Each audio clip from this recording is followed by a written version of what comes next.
Hello friends, இந்த வீடியோவில் நம்ம ஒரு ஹார்ட் வார்மிங் லவ் ஸ்டோரியா வெளியான பெத்லஹம் குடும்ப யூனிட் படம் எப்படி இருக்குன்னு தான் பார்க்க போறோம். இந்த படத்துடைய கதை என்னன்னு பார்த்துடலாம். ஆக்சுவலி அவங்க ஃபேமிலியோட சேர்ந்து ஒரு புது வீட்டுக்கு குடியேறாங்க. அங்க அவங்களோட நெய்பரா ஜஸ்டின் இருக்காரு. வயதுல இவங்களை விட ஒரு மூத்தவரா இருக்காரு. இனிஷியலா இவங்க ரெண்டு பேருக்கும் ஒரு சாதாரண ஃப்ரெண்ட்ஷிப் அப்படின்ற மாதிரி உருவாகுது. ஆனா நாளடைவுல பாத்தீங்கன்னா அது ஒரு ரிலேஷன்ஷிப்பா கொஞ்சம் கொஞ்சமா காதலா மாறுது. ஆனா இவங்களுடைய லவ்ல இருக்கிற முக்கியமான காம்ப்ளிகேஷன் என்ன அப்படின்னு பாத்தீங்கன்னா ஏஜ் கேப் தான். ஒரு பக்கம் ஆஷ்லியோடைய வாழ்க்கை, அவங்களுடைய குடும்பம் மற்றும் எதிர்காலம், இன்னொரு பக்கம் ஜஸ்டினுடைய கடந்த காலம் மற்றும் எமோஷனல் பேக்கேஜ். இந்த ரெண்டு சேரும் போது ஒரு அன்கன்வென்ஷனல் ரிலேஷன்ஷிப்பா இது மாறுது. இது அவங்களுடைய ஃபேமிலி மெம்பர்ஸ் எல்லாரும் எப்படி பாக்குறாங்க, சமூகத்துடைய இந்த பார்வையை தாண்டி இவங்க ரெண்டு பேரும் உண்மையிலேயே ஒன்னா சேர்ந்து இருக்க முடியுமா, first love, second chances, age gap romance மற்றும் ஃபேமிலி எமோஷன்ஸை பிரேமலு படத்தை டைரக்ட் பண்ண கிரீஷ் ஏடியுடைய சிக்னேச்சர் ஃபீல் குட் ஸ்டைல்ல சொல்லப்பட்ட ஒரு படம் தான் பெத்லஹம் குடும்ப யூனிட். இந்த படத்துடைய பெரிய பலமே நிவின் பாலி, மமிதா பைஜு இவங்க ரெண்டு பேருடைய ஆன் ஸ்கிரீன் கெமிஸ்ட்ரி தான். இந்த லீட் பேர் பாத்தீங்கன்னா ஆன் ஸ்கிரீன்ல பாக்கிறதுக்கு ரொம்ப நல்லாவே பிளசண்டா இருக்கு. நிவின் பாலி மெச்சூர்ட் அண்ட் ஒரு செட்டிலான ஒரு பெர்ஃபார்மன்ஸை கொடுத்திருப்பாரு. மமிதா பைஜு பாத்தீங்கன்னா வழக்கம் போல ஒரு கியூட்டான ஒரு பெர்ஃபார்மன்ஸை கொடுத்திருக்காங்க.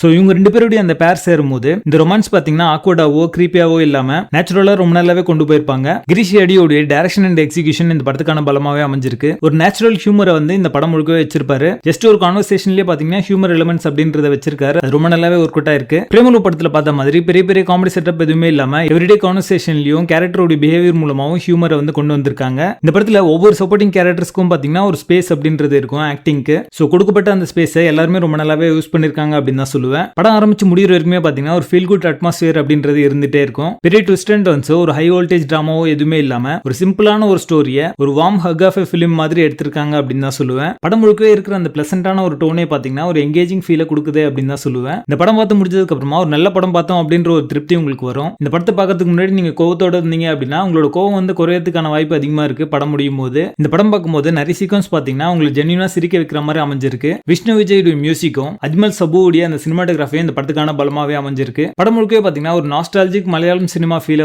கொடுத்துட்டே இருப்பாங்க. அது இந்த படத்துக்கான பலம் அப்படின்னு சொல்லலாம். படத்துடைய பேசிங் நல்லா இருக்கும். பெருசா டல் மூமெண்ட் அப்படின்றது இல்ல. 2026 வெளியான சிறந்த படங்கள்ல இதுவும் ஒண்ணு. இது ஒரு டாப் சினிமா, மிஸ் பண்ணாம பாருங்க. இந்த படமே பாத்தீங்கன்னா ஒரு ஃபேமிலி என்டர்டெய்னரா வந்திருக்கு. இந்த லாங் வீக்கெண்ட்ல கண்டிப்பா நீங்க தியேட்டர்ல போய் என்ஜாய் பண்ற மாதிரியான ஒரு பைசா வசூல் மூவியா இந்த படம் வந்திருக்கு. படத்துல அலர்கானட் இல்ல. இந்த படத்தை நீங்க ஃபேமிலியோட பார்க்கலாம். பெத்லஹம் குடும்ப யூனிட் படத்துக்கு எங்களோட ரேட்டிங் 8 out of 10.